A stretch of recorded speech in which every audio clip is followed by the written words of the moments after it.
नमस्कार, मी पंजाब हवामान अभ्यासक. पण तुम्हाला एक सांगू इच्छितो की राज्यामध्ये 18 तारखेपासून म्हणजे राज्यात सगळीकडे जवळपास म्हणजे काय होणार आहे की थंडी वाढणार आहे, म्हणून हा अंदाज लक्षात घ्यायचा. म्हणून राज्यातल्या सर्व शेतकऱ्यांना लक्षात घ्यायचं, राज्यात 18 तारखेपासून थंडीची लाट राहणार आहे. चांगली जोरदार थंडी सुरू होणार आहे. सकाळी सकाळी उठल्या सगळ्याला स्वेटर घालावं लागतील. अशी 18च्या नंतर राज्यामध्ये थंडी येणार आहे, म्हणून हा अंदाज लक्षात घ्यायचा.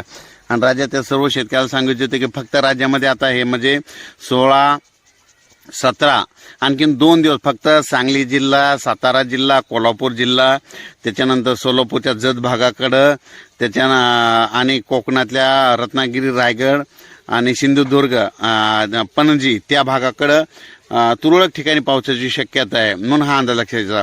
आज देखील म्हणजे आज 15 नोव्हेंबर, आज देखील आता सध्याच्याला सांगली भागामध्ये जोरात पाऊस चालू आहे. म्हणजे आज 15 तारखेला आता जवळपास 7 वाजले तर 4:45 वाजत आहेत. तर आता सध्या 15 तारखे म्हणजे आज पाऊस सुरू आहे, म्हणून हे सांगितलं.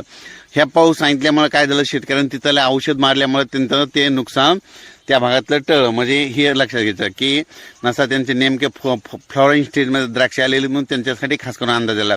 पण त्यांच्यासाठी सांगू इच्छितो की राज्यामध्ये मात्र सर्व शेतकऱ्याला सांगतो 18 तारखेपासून राज्यामध्ये हवामान कोरडं होणार आहे, थंडीची लाट येणार आहे, म्हणून हा अंदाज लक्षात सांगायचं झालं तर मध्य प्रदेश, राजस्थान, गुजरात, दिल्ली त्या भागाकडे तर जास्तच थंडीची लाट असणार आहे, म्हणून हा अंदाज लक्षात.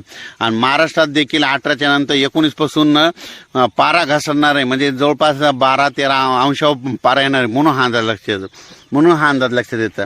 म्हणून राज्यातल्या सर्व शेतकऱ्याला सांगू इच्छितो की राज्यामध्ये 18 तारखेपासून म्हणजे 18 तारखेपासून थंडी राहणार, म्हणून हा अंदाज लागला. खास करून ही शेतकऱ्याला